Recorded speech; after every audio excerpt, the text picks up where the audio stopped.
أشهد أن لا إله إلا الله وحده لا شريك له وأشهد أن محمدا عبده ورسوله أما بعد فأعوذ بالله من الشيطان الرجيم بسم الله الرحمن الرحيم اللهم صل على محمد وعلى آل محمد كما صليت على إبراهيم وعلى آل إبراهيم إنك حميد مجيد اللهم بارك على محمد وعلى آل محمد كما باركت على إبراهيم وعلى آل إبراهيم إنك حميد مجيد. Na ovo doba na koje mi živimo, svijet postao kao jedan mjesto, kao jedan selo. Mi možemo da stignemo u jedno mjesto na drugo mjesto brzo i također na ovo doba je puno se širio knjige, listove i pogotovo sada imamo isto internet i možemo da gledamo razni govor i možemo da mi stignemo na drugo mjesto gdje mi ne možemo da stignemo tjelesno. I zato svaka nacija koristi za ovu stvar. Mi smo počeli da dadnemo odgovor za neke optužbe što od kršćanske strane oni imaju protiv časni poslanik sallallahu alejhi ve sellem i protiv časni knjiga Kur'an i Islam. Mi smo već rekli, ovo nije ljepota od jedne vjere da oni samo optužuju drugima, nego oni su dužni da pokazuju svoje ljepota. I ako samo uzmimo optužbe, onda treba da mi vidimo ostale nacije, ostale vjere. Na primjer, ako kršćani imaju optužbe protiv islama, Jevrije, oni također imaju optužbe protiv kršćanstva. Isto ovi budista, oni isto imaju optužbe protiv kršćanstva. Na primjer, Jevrije, oni kažu da je Novi Zavet dosta stvari što se nalazi tamo kršćani su uzeli od Taurat, od Talmud i pogotovo taj propoved od Isusa na brdo. Oni kažu ovo cijeli taj dio kršćani su uzeli od Talmud.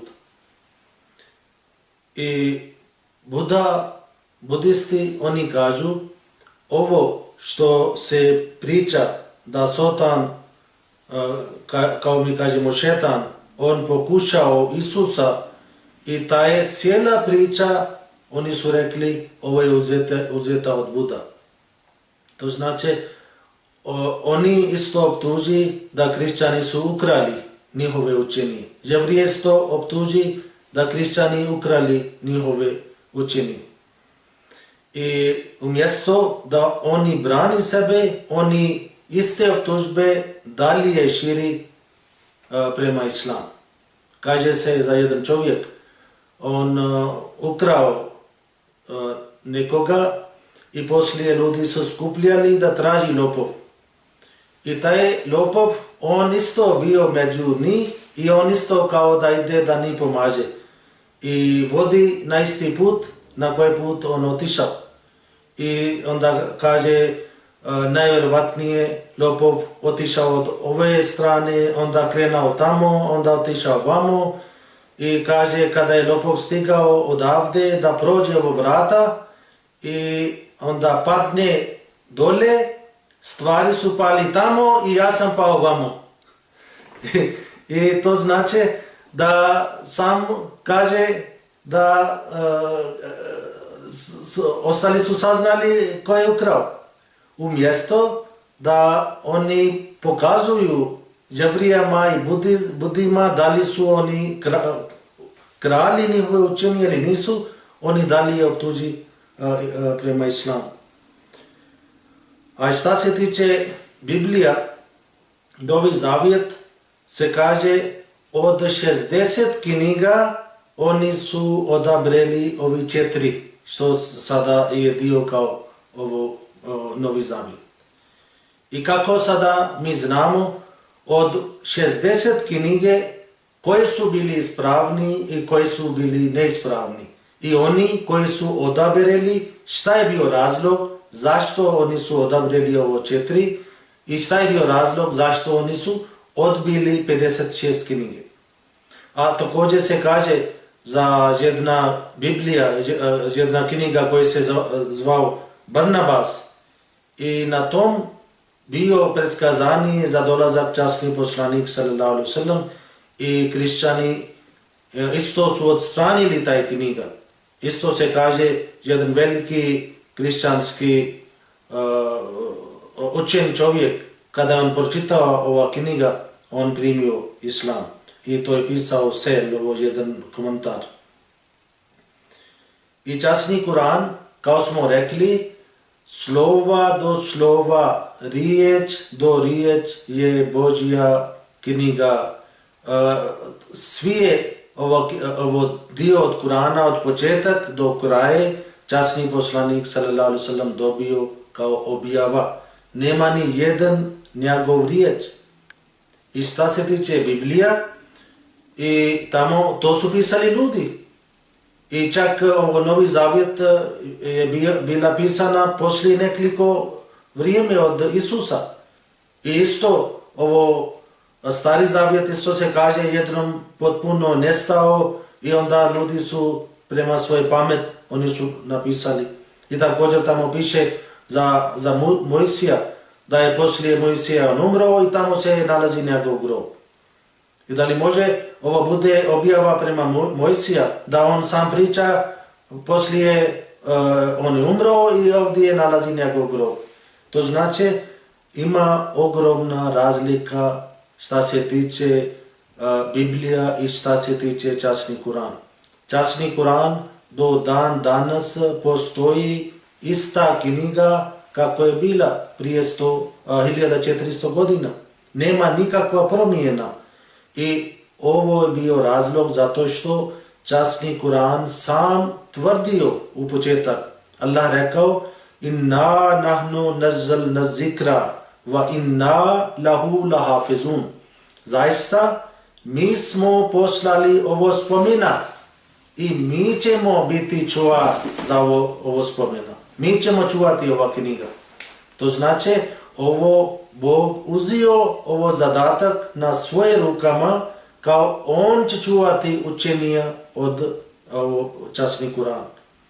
I zato nije mogao niko da promijeni ni jedan slova. U početak Islama Allah tako napravio sistem.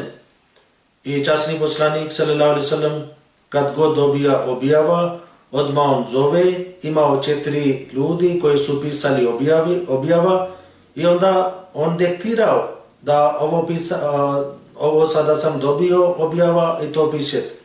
I šta se tiče Biblija, opšte Biblija nema takva tvrdnja da Allah će čuvati ovo riječ. Zato svi kažu Biblija nije toliko sigurna koliko je sigurna časni Kur'an. I časni Kur'an nama dadne vijesti do sudnjeg dana. Imamo nekoliko predskazanje koje je Allah ispunio. I ako nije bio ovo Božja riječ i odakle jedan nepismen čovjek, on dadne nama vijesti u nevidljivo i što ispuni. I neki su ispunili od oba časnog poslanika, a neki su ispunili poslije toga. I kao smo rekli, razlog je u tome zašto kršćani ovako optuži, zato što Islam i časni Kuran donio potpuno istina. I taj istina razbija njihovo vjerovanje u trojstvo, njihovo vjerovanje kao Isus bio Bog ili Božji sin. I zato to je i časni Kuran kaže Isus on umro prirodnom smrću i kršćani oni kažu da on umro na krst i sam oni imaju takva vjerovanje koja pokaže kao on nije bio od Boga prema Bibliji. I kažu da on otišao tjelesno prema nebu. I zašto onda nije otišao kada su Jevrije bi vidjeli? Zašto otišao nešto kao tajno? Ali ako otišao javno, onda zašto Jevrije nisu vjerovali? Inače, ako jedan čovjek on ide prema nebu i svi ljudi gledaju, o Isus ide, ovo je jedan veliki čudo, i onda Jevrije svi bi prihvatili. Ali Biblija kaže, tada samo su bili 12 sledbenika. I od 12 dvojica su odrekli Isusa. Jedan, on prema Biblija se kaže, on uzio 30 kao neki novaca i ni rekao gdje se nalazi Isus. I jedan on kunio sa Bogom i rekao, ja uopšte ne znam ko je ovo čovjek. To znači ostao 10 i za ovo 10 on rekao da neka molite da Allah mene spasi od ovo prokletstvo smrt. Ali Biblija kaže oni su zaspjeli. I ako je bio ovo toliko velika čuda, ako kako se tvrdi da on dao život mrtvima, liječio neki koji su bili slijepi, gluhi, nijemi i tako dalje, onda zašto nije niko vjerovao? Inače, ako bi bio tako da jedan čovjek koji je bio već mrtav, Isus rekao hajde da donesite da ja njega dam opet u život, onda makar taj porodica bi trebao da prihvati njega.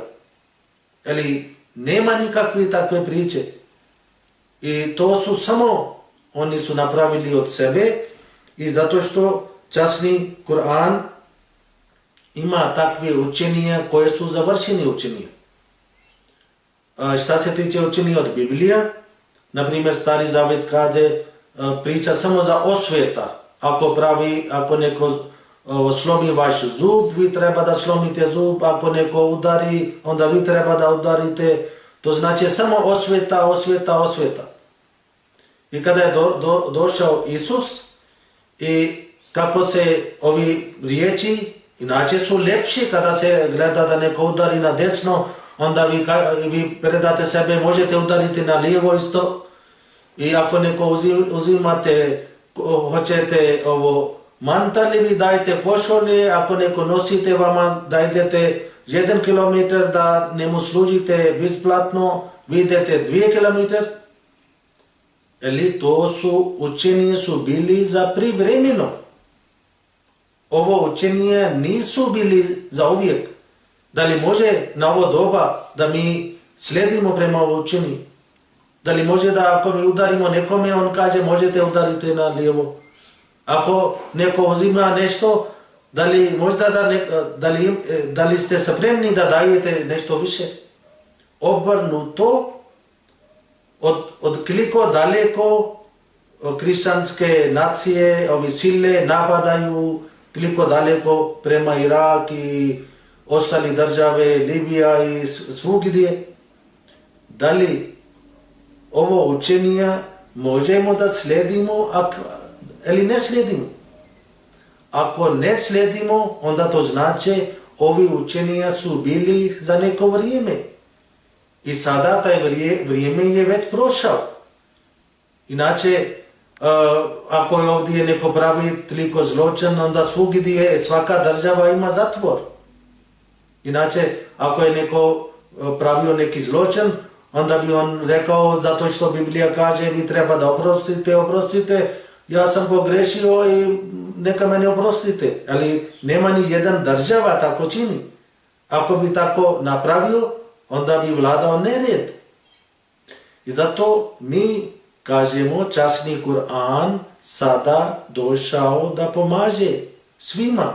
Naprimjer, časni Kur'an kaže Jazao sayyi'atun misluha faman afa wa aslaha fa ajruhu ala Allah. Dobro, u Stari Zavjet bio za osveta, Novi Zavjet bio za oprost, ali časni Kur'an sada dao nešto drugo. Kur'an kaže, a zlo se može uzvratiti istom mjerom. Ako neko pravi nered, on mora da bude odgovoran za svoje ovo čin. Kur'an kaže, i ako neko oprosti i to dovede do popravljenja, njega nagrada je kod Allah. To znači, Kur'an kaže, treba da vi vidite situacija. Može, ponekad čovjek greši i ako vi vidite da sada je bolje da njega oprostimo, treba da oprostite. Ali ako vi vidite taj osoba je takav, ako bi vi oprostili, on bi pravio nered u društvo, onda morate njega kazniti.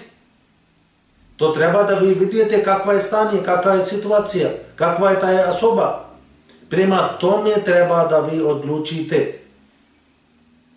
Hajde nama pokažete da li ima nešto bolje učini od toga. Zato časni Kur'an kada se kaže Allah završio svoj blagodat i oni koji pravi nered, oni dobijaju kazna. Isto Biblija kaže narod od Nuha, narod od Luta, oni su dobili kazna od Boga. Zato što ima neki ljudi, oni neće shvatiti, neće razumiti ako samo mi oprostimo. Za njih treba da bude do neke mjere kazna. I zato kada mi vidimo, treba da vidimo stvarnost.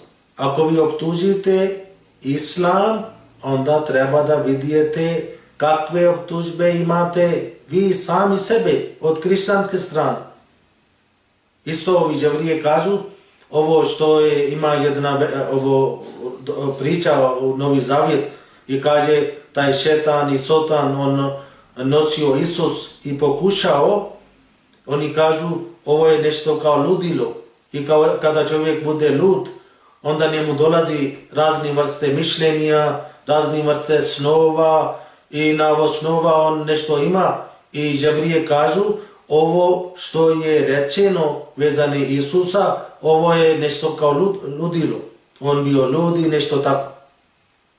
Ako vi imate iste vrste optužbe protiv islama, onda morate da vidite šta su drugi ljudi rekli prema vama.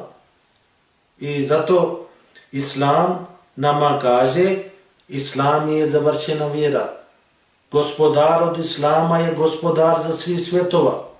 Prethodno, ovi, na primjer, Jevrije, oni imaju takvo vjerovanje kao da Bog pripada samo za Izraelčanima. Kao da oni su samo odabrani ljudi, odabrana nacija i sve Božje blagodat je samo radi njih, a ostali svi nacije su kao bez veze. Da ne može da oni, ostali ljudi ne može da idu u džennet i ne može da Bog obrati prema njima. I časni Kur'an predstava gospodar za svih svjetova. Prva sura o časni Kur'an kaže Alhamdulillahi Rabbil Alamin. Gospodar koga muslimani vjeruju, on nije gospodar samo za muslimani.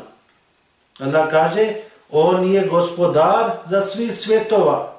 Da li neko vjeruje u Boga ili ne vjeruju, da li neki musliman ili nije musliman. On je gospodar za svih ljudi. mi ne ograničemo Božje milost i Božje blagodat. Časni Kur'an kaže va im min ummatin illa khala fiha nazir.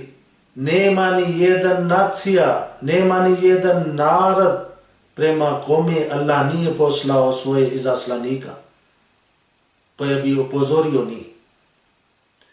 Zato kada mi kažemo Islam je jedna globalna vjera, mi imamo dokaz u tome.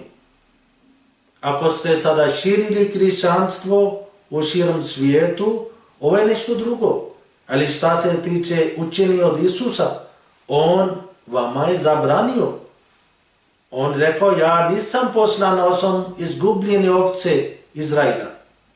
On bio poslan samo za jedan nacija, za jedan narod.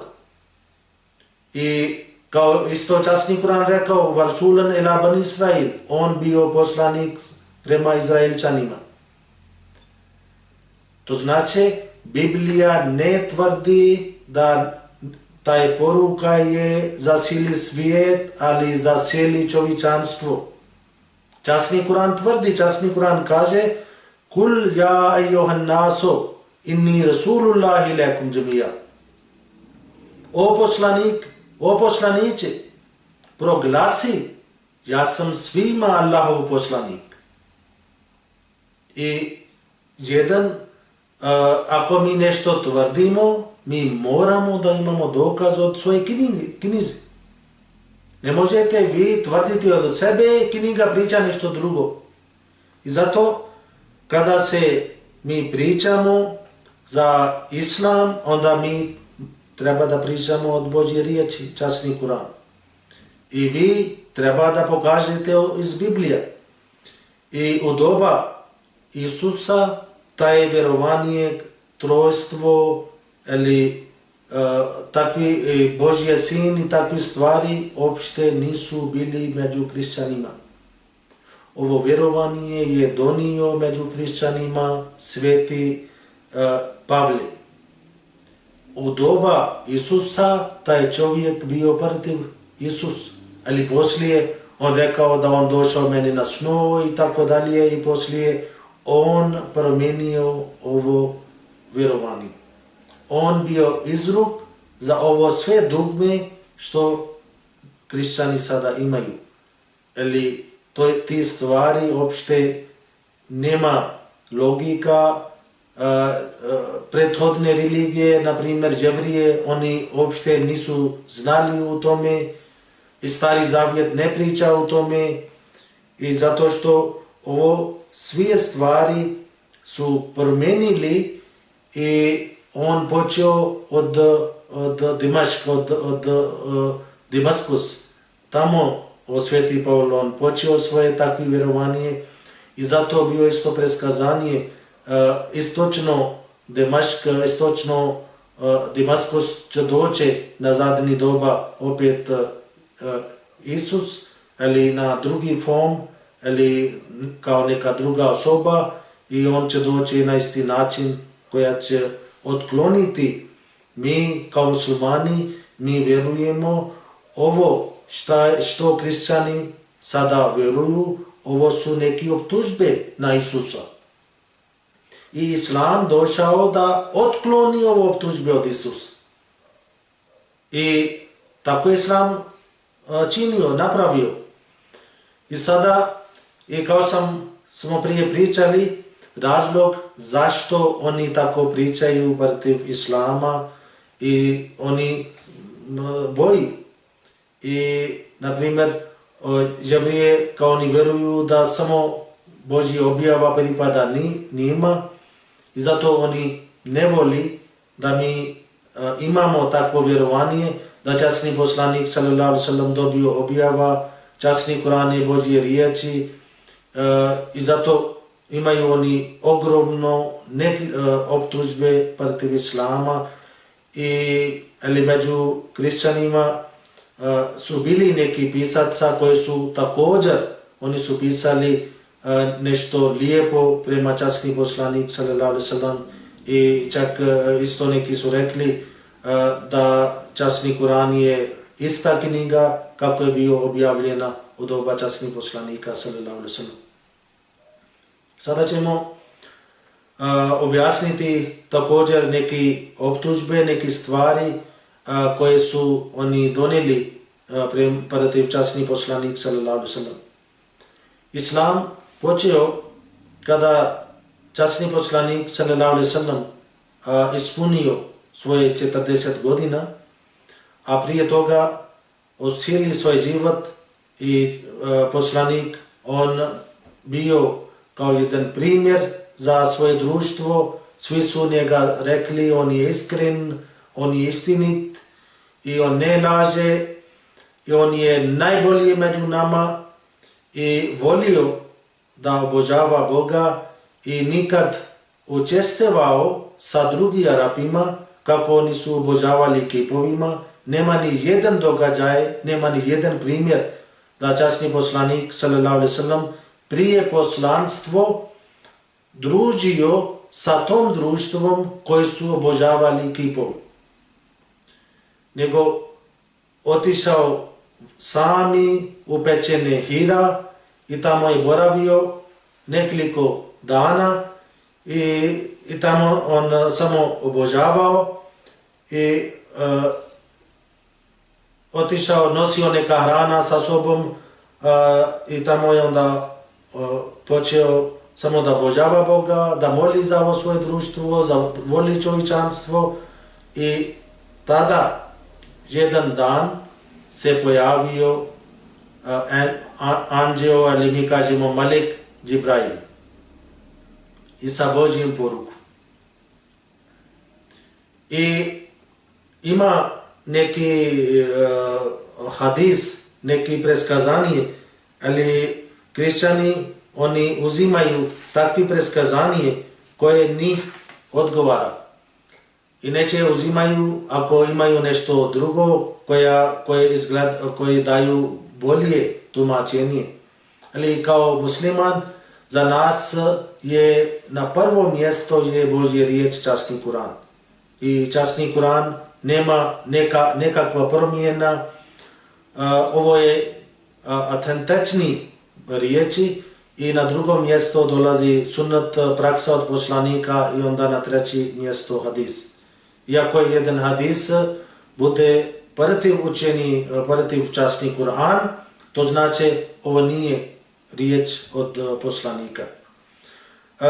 Ovo kada se pojavio Džibrail, i zato što u zapad sada ima isto neka smutnija se širi i kao da oni pričaju da ovo, ako neko kaže da dolazi Malek ili neko kaže da dolazi objava, ovo je nešto kao ludalo, kao neki bolest i oni misli da taj fenomen uopšte ne postoji i pogotovo za časni poslanik sallallahu alejhi ve sellem oni pričaju. Oni kažu da on bio bolestan i ovo nije istinit i tako oni imaju takve vrste prigovore protiv časni poslanik sallallahu alejhi ve sellem. Ali kada mi čitamo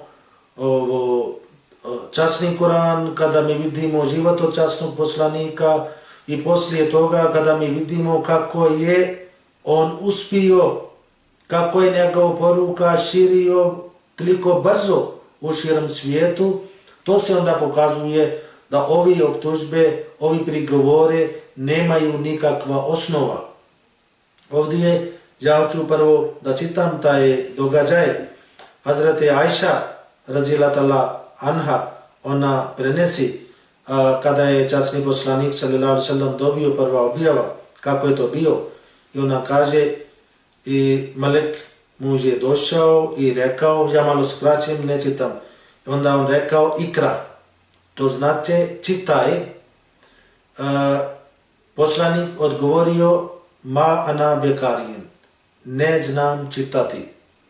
Ovdje to ne znači da Melek donio neki papir i tamo bio nešto pisano i onda on rekao, hajde uzmiš i pročita.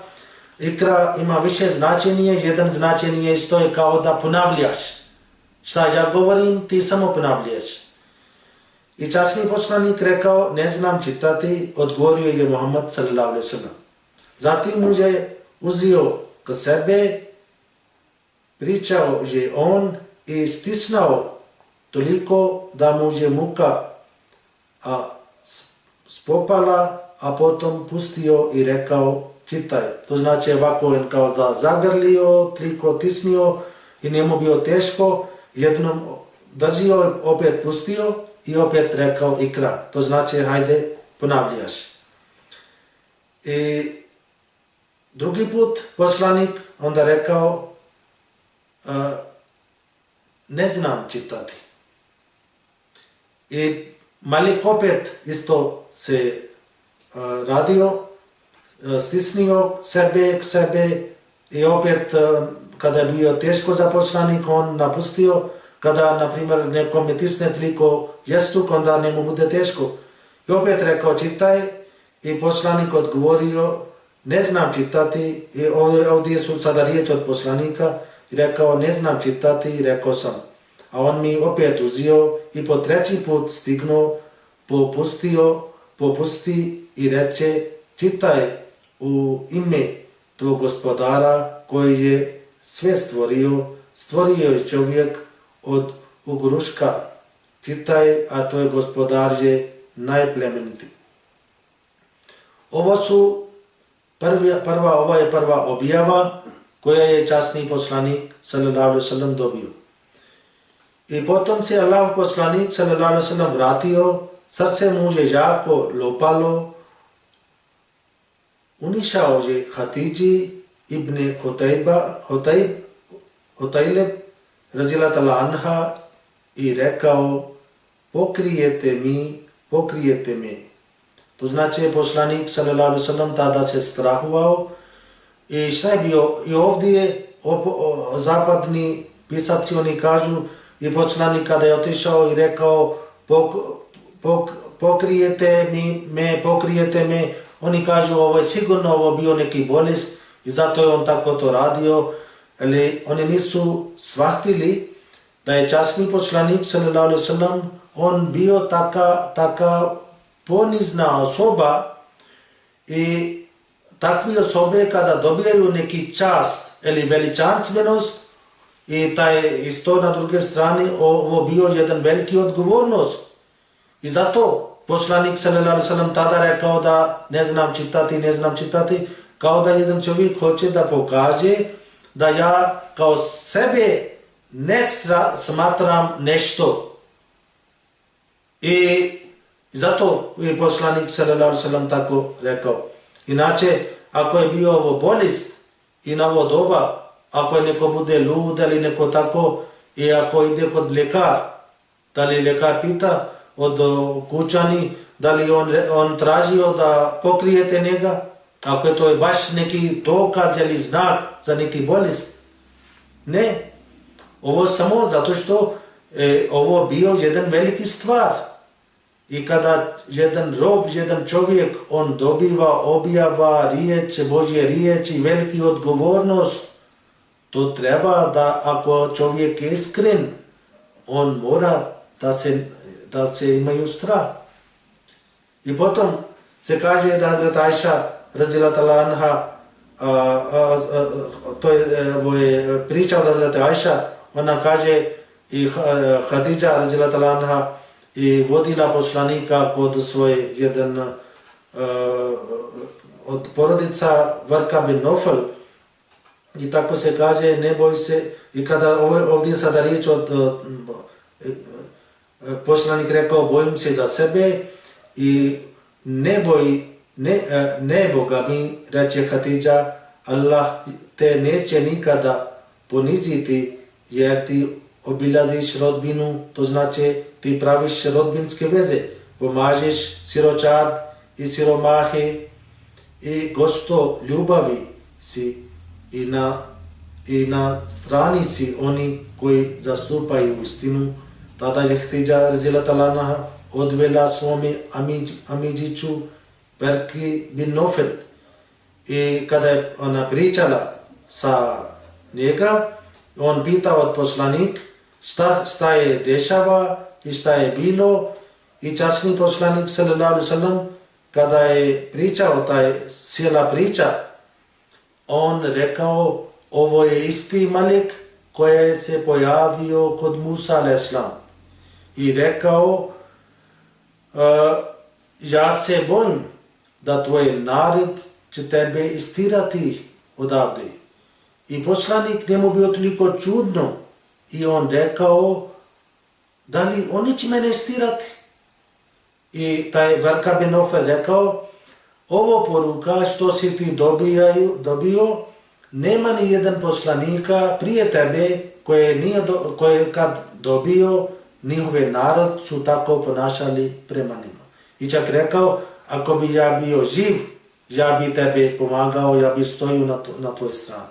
Ali poslije toga kratko vrijeme i on umro, taj čovjek, ali šta god je on rekao i to je baš bio istina. I sada mi vidimo za Isus i na primjer kako je Bog otkrio svoje objava prema Muhammed sallallahu alejhi ve sellem i kako je Bog otkrio sebe prema Isusa. Sada mi čitamo Matiju, poglava 3, 16 i 17. Se kaže, ovo stih, Ivan kad se je bio Isus pokrstio, izađe odmah iz vode, tada mu se otvoriše nebesa, od vidije duha Božjega gdje silazi kao golub i dolazi na njega i glas sa neba povika ovo je sin moj ljubljeni koji se dopada meni. Ovdje kada mi vidimo, vidite koliko je razlika kod Isus, taj sveti duh, ali taj angel, ovo melek došao u oblik golub. I kod Muhammed sallallahu alejhi ve sellem došao kao jedan završen čovjek, kao jedan čovjek. Sada mi vidimo koliko je razlika među golub i među čovjek. I ponekad kada ja vozim auto i vidim na put, ovo neki auto prođe na golub i bude u jedne strane mrtav. To znači jedan slab ptica. Ali kada se kaže jedan čovjek je završen, čovjek je najbolje stvorenje. I ovdje se pokazuje taj ogromna razlika, taj objava prema Isusa i objava prema časni poslanik sallallahu alejhi ve sellem. I ovo što je rekao, ovo je moj sin, mi imamo nekoliko takve rečenice iz Biblije da na ovo nema samo posebno rečeno prema Isusa, nego rečeno za nekoliko ljudi. To ćemo možda nekad drugi put, mi ćemo donesiti takvi primjera da ovo nema neka posebnost, ovo ako bi koristili, to bi koristili samo kao metafor. Nema nešto drugo. I ovo se pokazuje koliko je bilo velika razlika među Isus i među časni poslanik sallallahu alejhi ve sellem. I ovi kršćani, oni kažu za taj prva objava od časnog poslanika kao on bio na spavanje i tokom spavanje taj dolazi prva objava. Ali na druge strane, kada mi vidimo ovi riječ od Božje objava, šta je taj rečeno i šta je rečeno prema Isus, tamo samo kao golub pojavio i rekao ovo je moj sin. I šta je ovdje rečeno? Ovo prvi riječ se kaže Ikra bismi rabbikal lazi halakal insana min alak, Ikra wa rabbukal akramul lazi allama bil kalam, allamal insana malam jalam. Kaže, čitaj u ime gospodara svoga koji je stvorio. On je stvorio čovjeka od lijepljevog ugruška. Čitaj, a gospodar tvoj je najplemenitiji, koji je poučio perom, vidjeti. Perom. Časni Kur'an kaže, Bog učio sa perom. I ovdje je isto preskazanje da sada dolazi doba za štampanje, sada dolazi doba za pero, sada dolazi doba za znanje. I kada se pojavi časni poslanik sallallahu alejhi ve sellem, kaže se u seli Arapija, tamo su bili samo 17 ljudi koji su bili pismeni. I prva objava kaže, ovo je sada prošlost, sada dolazi vrijeme za obrazovanje. I poučio je čovjeka onome što on nije znao. To znači, ovo su prve riječi od taj objava koja je časni poslanik sallallahu alejhi ve sellem dobio i tamo nije bio nešto posebno. Ovo kada je časni poslanik sallallahu alejhi ve sellem dobio i oni neki kažu zato što on bio bolestan i tako je to je ovo bio razlog. I na druge strane druga objava koja je časni poslanik sallallahu alejhi ve sellem dobio, to je se bio tako se kaže surat Al-Kalam, Nun wal kalami wa ma yasturun ma anta bi ni'mati rabbika bi majnun wa inna laka la ajran ghayra mamnun wa innaka ala khuluqin nazim fasatubsiru wa yubsirun bi ayyikumul maftun. Allah Bog kaže, ovo je vrlo interesantno, objava poslanik dobio u početak, poslije prve objava, ova dolazi druga objava. Ali ima neki drugi pisac, oni kažu, poslije ovo, to je bio neka pauza, ali većina koja je autentični pisaca, oni su pisali, u početak bio par puta objava i poslije bio jedna pauza, kratak pauza.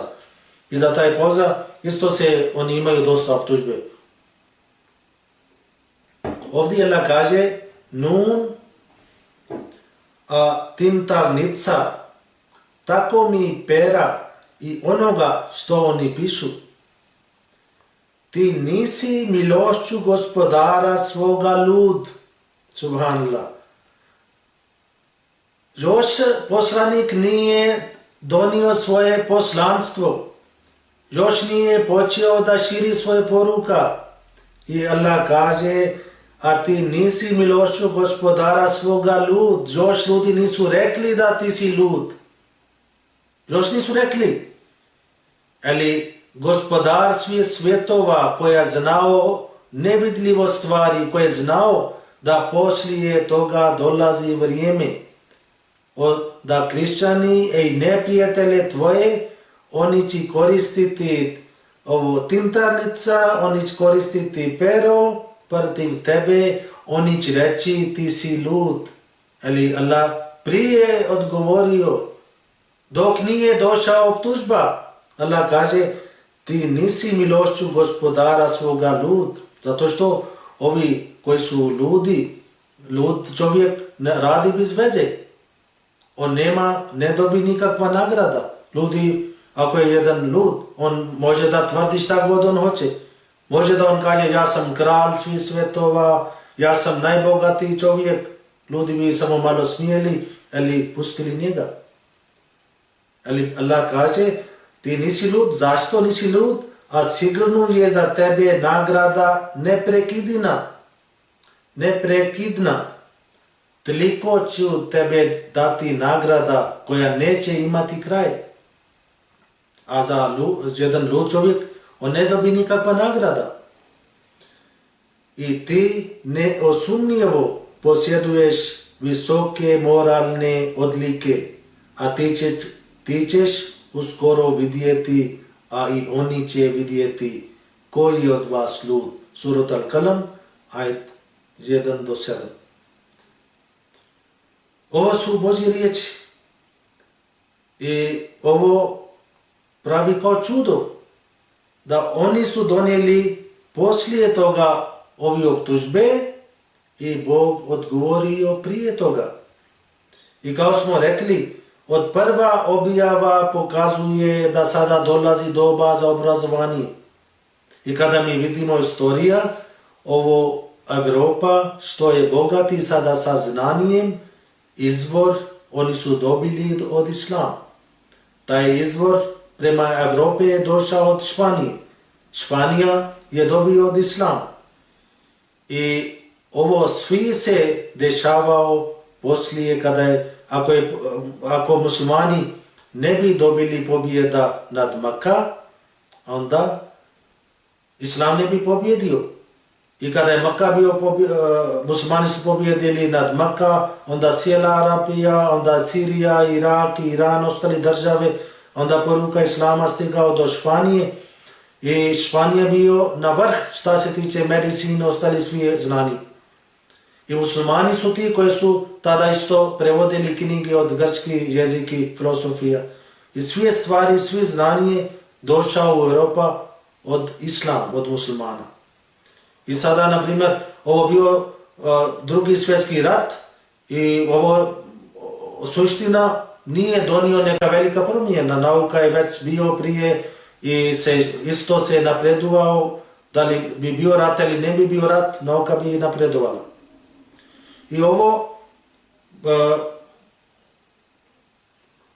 kada poslije toga, kada sada dolazi jedna druga optužba i kaže se, ima neki hadis, nešto rečeno čak u Buhari, da poslije ovo prve objave onda je bio jedna pauza.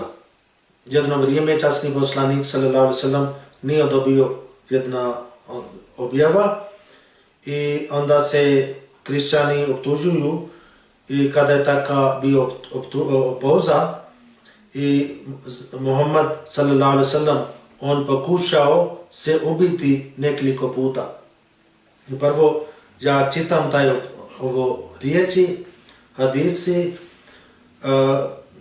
tako onda ću objasniti šta to znači.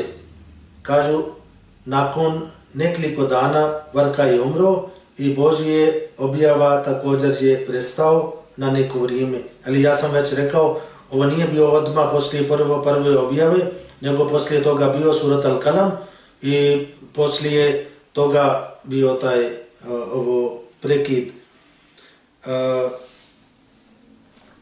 Kaže, i poslanik je postao tako tužan, kao što smo čuli, i on je nekoliko puta pokušao baciti se sa vrh planine i svaki put kad bi otišao na vrh planine sa silom da se baci dole, Džibril bi se pojavio pred njima i rekao, o Muhammad, vi ste zaista Allahov poslanik, nakon čega njegovo srce bi se smirilo i on bi se vratio smiran kući i nakon čega, ako bi objava dolazila nakon dugog perioda, on bi sjenio kao prije. Ali kad se popeo na vrh planine, Džibril bi se pojavio pred njim i rekao bi isto što je rekao prije, to znači, o ti si zaista Allahov poslanik. I onda dalje su ovo isto, on Tabri to piše, kao on Muhammad je rekao, razmišljao sam da se bacim dole za vrh planine, ali on se pojavio mene, dok sam se razmišljao o tome i rekao, Muhammad, ja sam Džibrail, a vi ste poslanik Božije. Onda je rekao, recite, rekao sam, šta su, recitirate, on mi se prestao, on mi je i pritisnuo 3 puta čvrsto, ali oni su sigurno mešavali neke stvari, zato što taj događaj je prije, to je bio prvi objava, oni su mešavali kao da prije prvi objava poslanik, tako nešto se činio. Kao muslimani, za nas je prvo mjesto je časni Kur'an. Časni Kur'an uopšte ne priča neki takve stvari. Drugo, mi možemo da verujemo u tome da je ovo bio neka snov. U snu časni poslanik sallallahu alejhi ve sellem, čak Hazrat Aisha na ovo hadis ona prije rekla da u početak poslanstva časni poslanik sallallahu alejhi ve sellem imao više snova i šta god on vidi na snu i sutradan tako se dešava, to znači Bog ispuni svi njegove snovi. I ovdje što je rečeno, to znači kada je bio pauza, časni poslanik sallallahu alejhi ve sellem je puno brinio i u snu on vidio sebe da on ide tamo na vrh planine i kao da baci sebe i Malik dolazi i on kaže da nemoj tako da radiš i ti si zaista Allahov poslanik i zašto ti tako činiš. Poslanik sallallahu alejhi ve sellem uopšte nije sumnjao za svoje poslanstvo, kako kršćani tvrdi da on sumnjao i zato je on tako činio. Nego poslanik sallallahu alejhi ve sellem kada se postupio sa Bogom, kada se počeo da dobi objava od Boga i ako bi bio taj period neka kratak i onda njemu to je bolio. On očekao, on mislio valjda Bog nije lud, zašto sada je pauza. I u snu ako neko vidi da on baci sebe od planine i bacio i nije umro, to znači on će praviti jedna velika greška. I ovo što se ima objašnjenja od snova, isto se kaže, ako čovjek vidi u snu da on hoće da baci i melek njega zaustavi, to znači on krene za nešto veliki stvar, veliki posao i za taj posao će biti neka šteta, će biti neki probleme, ili na kraju on će uspjeti. To znači ovo je objašnjenja za taj snov.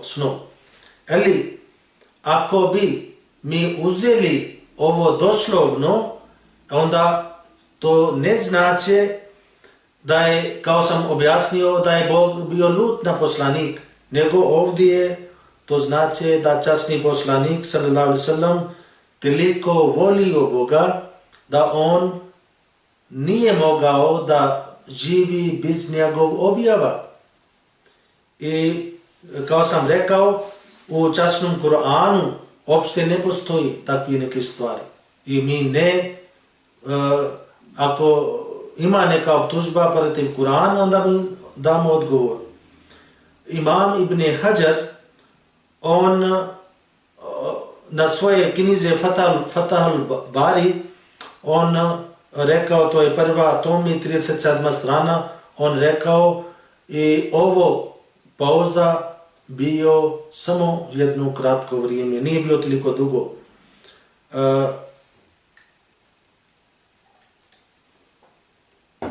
I čak neki muslimani, oni su upisali neki učenici da ovo nema nikakva osnova. Sada, na druge strane, kada mi vidimo sa Isus Matija poglavar 4 od 1 do 10 stihova se kaže kako je ovo đavo došao kod Isus i iskušao njega. Naprimjer, ovdje smo vidjeli ovo dešavanje sa časni poslanik sallallahu alejhi ve sellem i kada je on nije dobio objava, oni sada pravi toliko muk od ovo optužbe protiv Islama. Inače, Islam je puno protiv samoubistva, časni poslanik sallallahu alejhi ve sellem i Kur'an tako nama kaže la taqtulu anfusakum, nemojte ubijete sebe. I onda časni poslanik koji je bio izvor za nas i on dobio Kur'an, on ne može da nešto razmisli o tome. I čak i časni poslanik sallallahu alejhi ve sellem nikad vodio dženaza, nikad vodio ovo dženaza, ta je molitva kada neko priseli, ako je neko ubio sebe. Čak se kaže u jednom bitke jedan čovjek koji je borio za islam i poslanik sallallahu alejhi ve sellem rekao ovo čovjek će ići u vatru, u džahannam. I jedan čovjek njemu bio puno čudno, ovo čovjek bori za islam i kako može. I on kaže ja sam pratio njega i taj čovjek bio ranjen i nije držio svoje bolovi i sam ubio sebe. I to znači u islam potpuno je zabranjeno da čovjek ubi ili uzmi svoj život.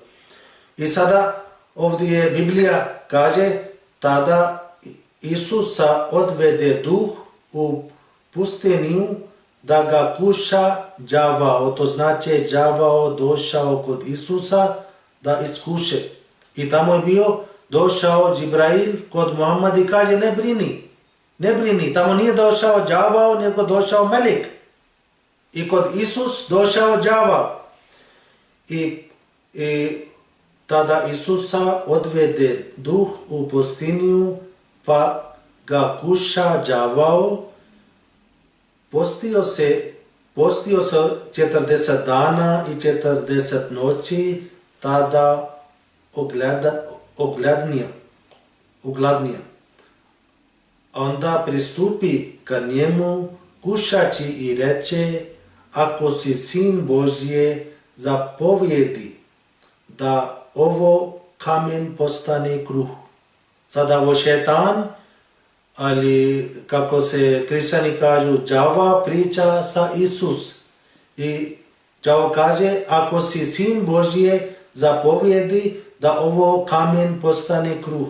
On mu odgovori, stoji pisano, čovjek ne živi samo u kruhu, nego u svakoj riječi što dolazi iz usta Božje. Tada ga uze đavao sobom u sveti grad. To znači njegov đava nije ostavio u jedno mjesto i šetao sa njega. I nije samo šetao njega, vodio njega. I kaže, postavi ga, tada ga uzeo đavao sobom u sveti grad, postavio ga na vrh harama i reče mu, ako si sin Božije, baci se dolje. Jer stoji pisano, anđelima svojim naložio je sa tebe, oni će te nositi na rukama svojim, da ne zapneš sa kamen nogom svojim. Isus mu reče, stoji i pisano, ne kušaj Gospodina, Boga svojega. Tada ga uzeo đavao sobom na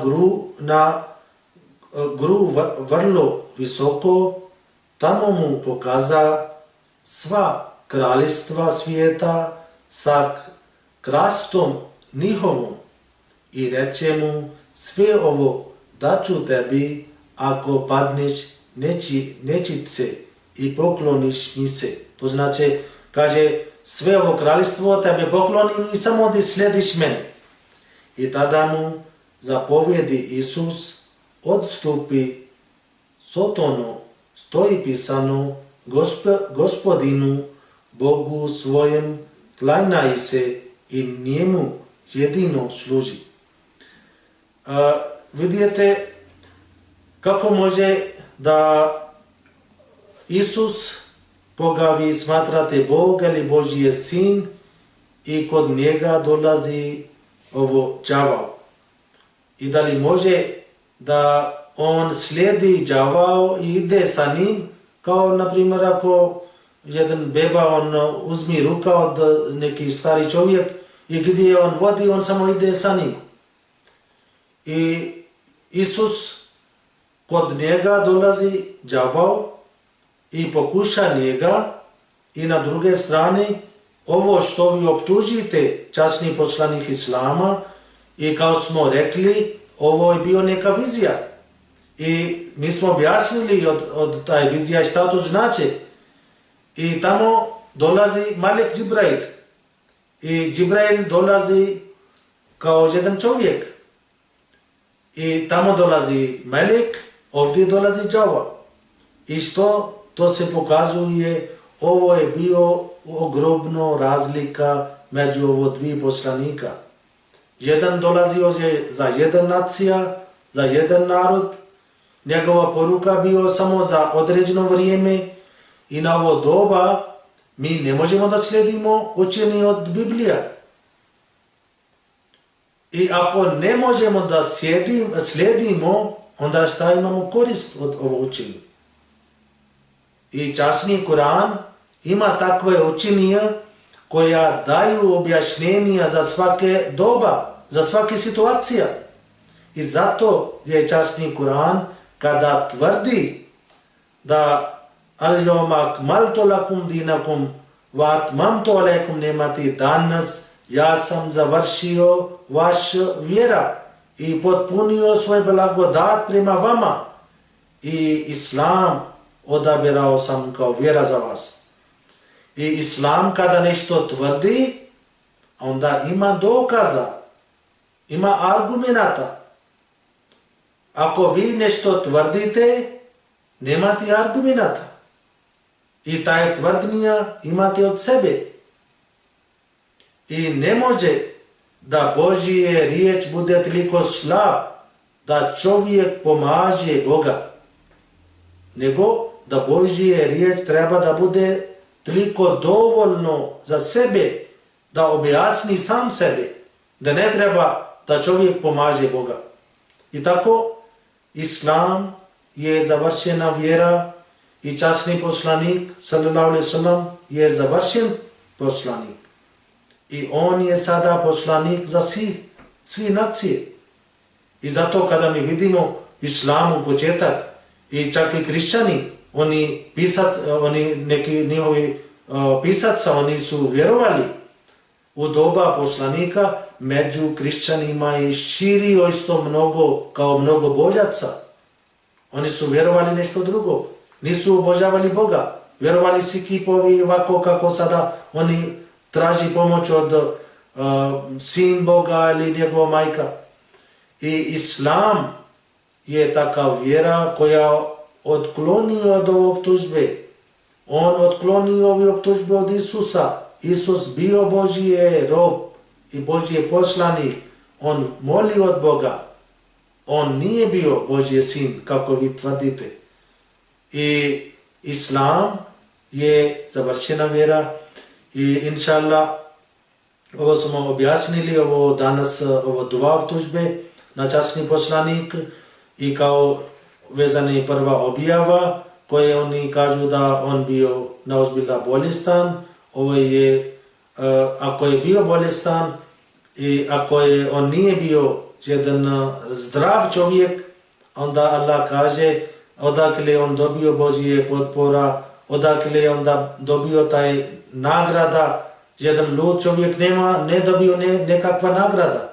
Ali poslanik i za njega Allah kaže toliko ćemo dati nagrada bez kraja.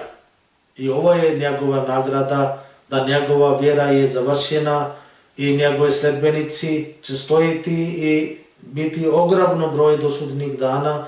I među muslimanima su uvijek pojavili ljudi, pobožni ljudi koji su dobili Božja objava, ali to je mimo zakon i oni su branili Islam. Inšallah, mi ćemo braniti Islam i nastavit ćemo taj za dalje i sljedeći put inšallah objasnit ćemo još neke stvari. Do tada mi tražimo sada da Assalamu alaikum wa rahmatullahi wa barakatuhu i do sljedeći put. Assalamu alaikum.